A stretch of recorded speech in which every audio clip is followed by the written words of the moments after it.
Welcome to the Bill Kelly Podcast, critical discussions in critical times. Here's your host, Bill Kelly.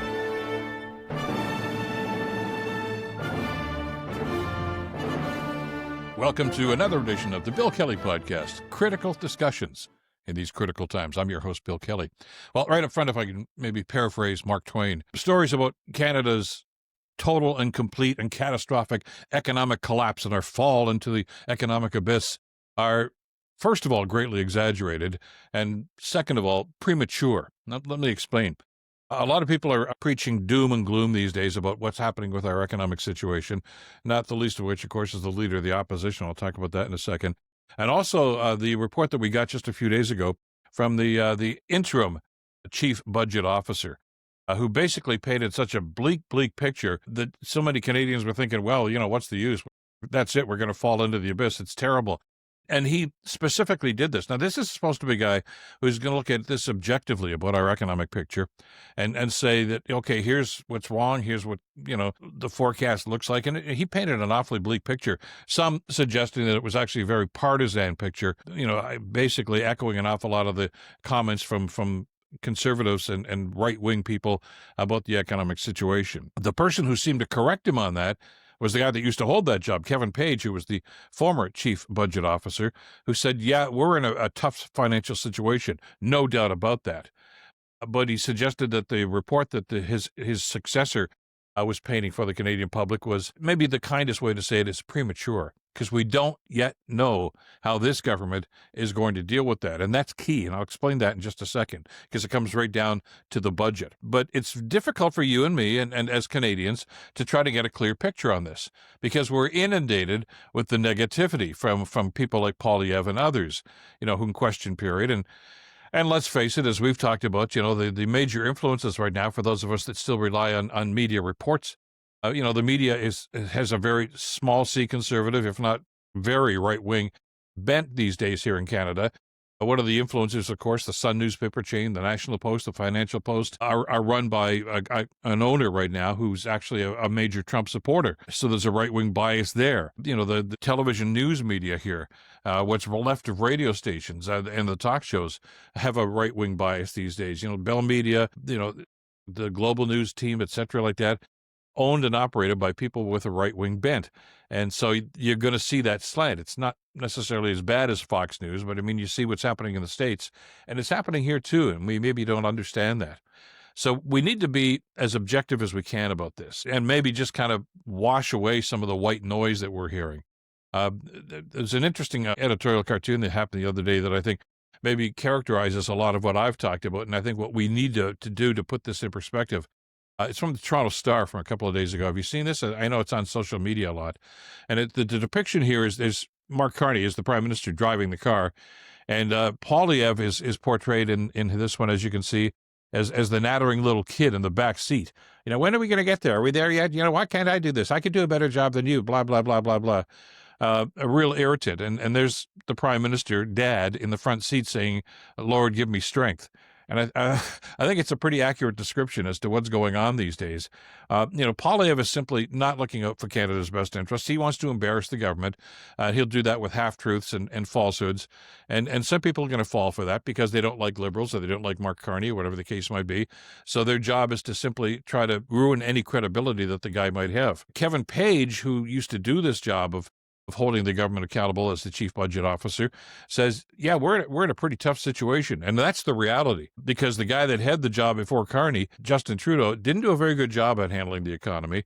And there were some terrible things that happened during his time in office, not necessarily of his doing, but how he handled them were things that probably didn't do a whole lot to put us in a better situation.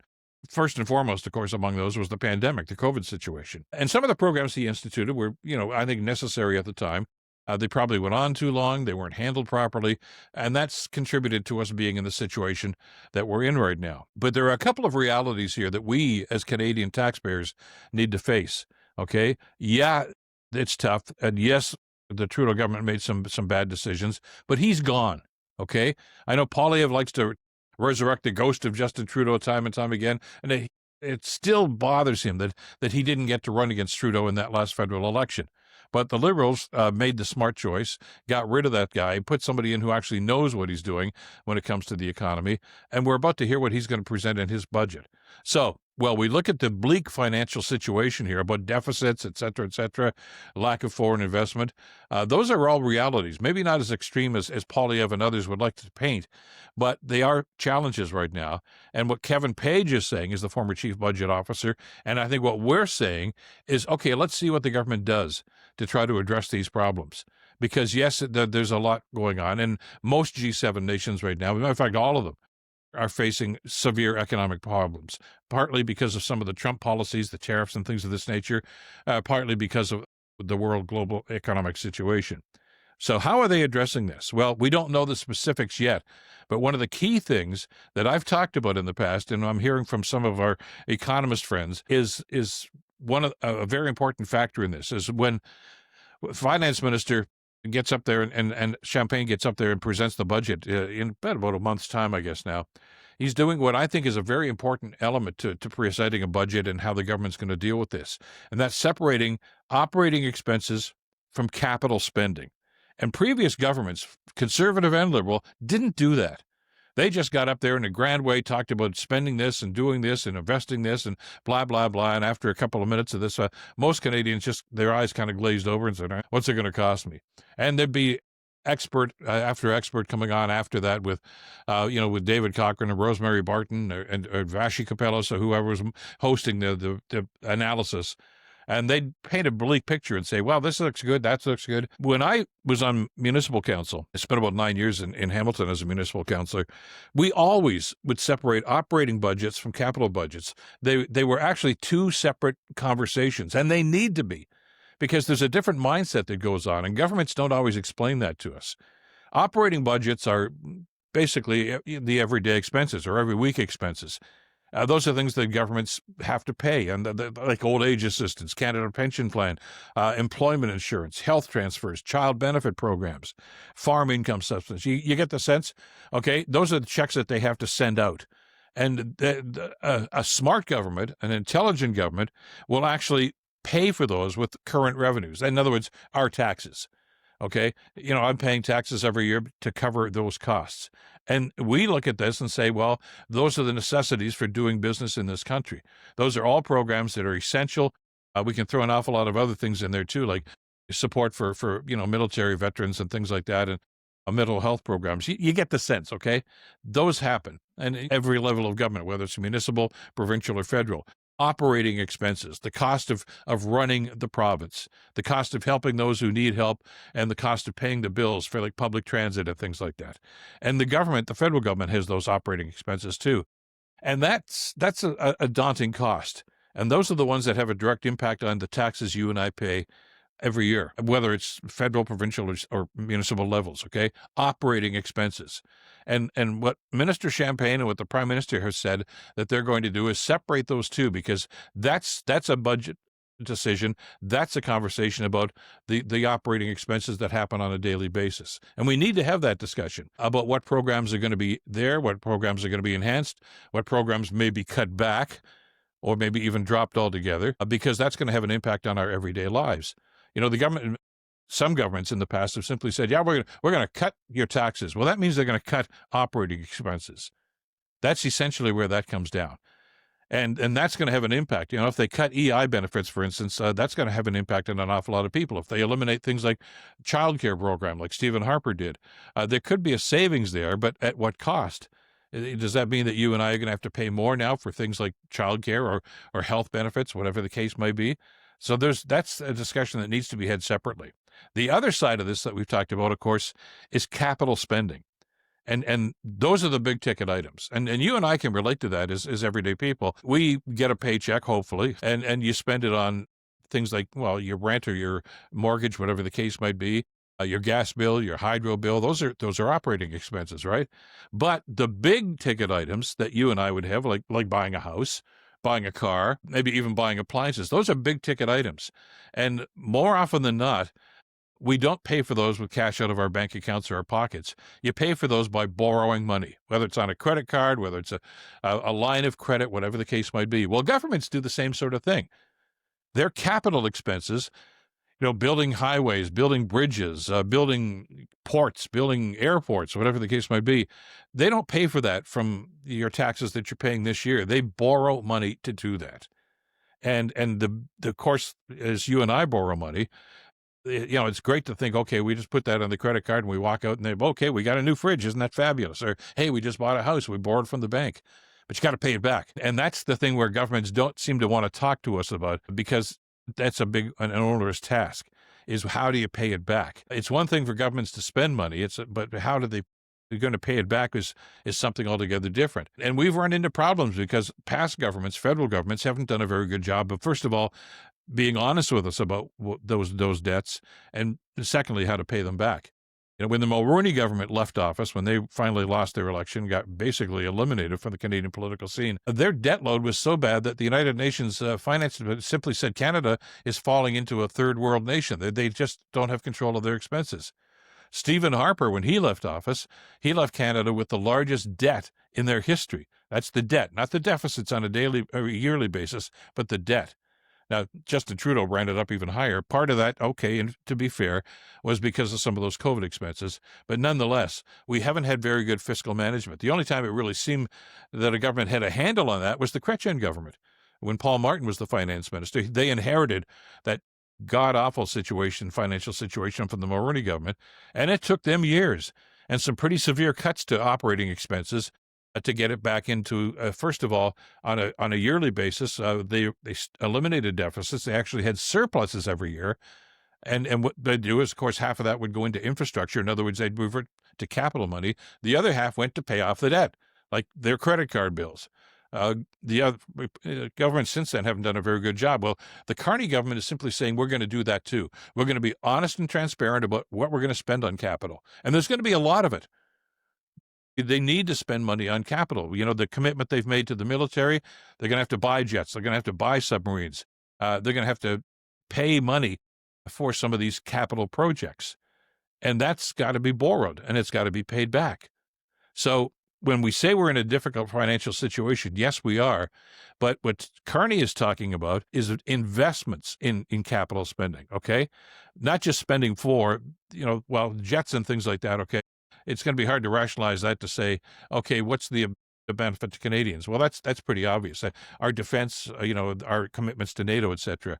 But a large part of that capital expenditure is going to be on things like improving the ports at Churchill, Manitoba, because we need that port, improving ports on the West Coast, and pipelines. I know that's a contentious item for an awful lot of people, but it's a capital expense that can be justified by the return on investment. In other words, we're going to build something that's going to cost a ton of money to do, but once it's finished, we're going to be able to sell our products, get them to market, and make money. And that's going to offset some of the capital costs. Not initially, but over a long period of time, we're going to make money, and that's going to be good for Canada. Past governments haven't done a very good job sometimes of investing wisely in some of those capital projects. We need to do a better job, and I think that's the commitment that Mark Carney is making, to make sure that those capital investments are going to have a return on the investment. It's not just money that's gone out the door, but it's something that's going to be beneficial to us.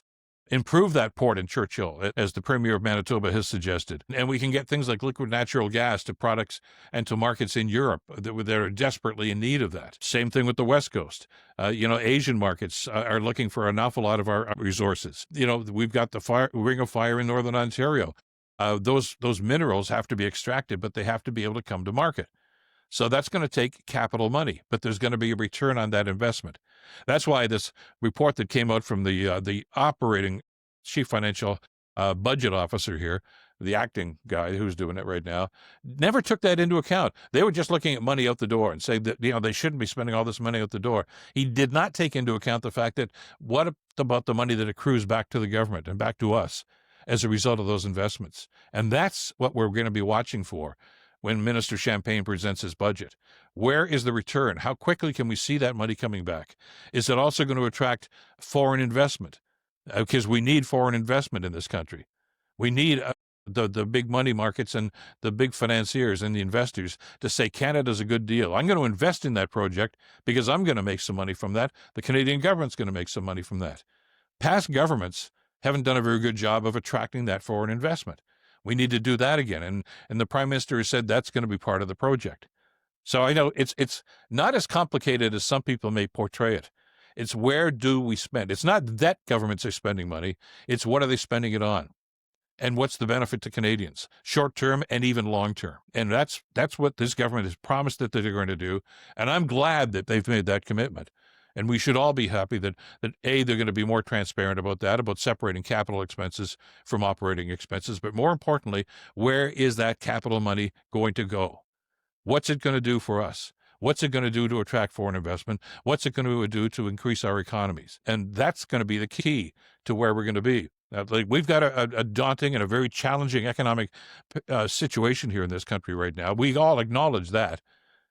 But we want to be able to look back on this in a couple of years and say, thank God we had a government that spent wisely and invested wisely that got us out of that hole. And we're waiting for that to happen. So don't listen to the white noise and nattering and whining from the opposition benches. They don't have any ideas. They're part of the problem that got us into this mess in the first place. What we're looking for here is the government to come up with active solutions and beneficial solutions that are going to pull us back and get us back to the economic strength that we all, I guess, are looking for. That's the goal. And we'll see what happens with that budget. Let's get some facts and figures, and we'll see where this government's going, because there is a path forward here. We want to make sure that it's not going to be a circuitous path, that we can make the shortest distance from where we are now to where we want to be. That's it for this edition of the podcast. Thanks, as always, for being with us. Thanks for watching on YouTube. Hit that notification bell and make sure you spread the word about this. And thanks for your support, too. I'm getting a number of people that are offering their subscriptions to us and their support, because we need that right now. We need to have these discussions. We need to talk about facts, not fiction, not bombast. And that's an important part of the discussion that we have to have in this country. Informed decisions so we can all understand and be critical of government when we need to be, but also realize that sometimes they get it right. But you can't do that unless you've got the facts in front of you. And that's what we attempt to do with our podcast. Thanks to Madeline Kelly for the great work putting this one together and the production values on this. Until next time, I'm Bill Kelly. Stay in touch and stay informed. Bill Kelly Podcast brought to you by Wizen's Law, personal injury lawyers. Listen, you didn't choose to get injured, but you can choose the right lawyer. Wizen's Law, 905-522-1102 or wizenslaw.com.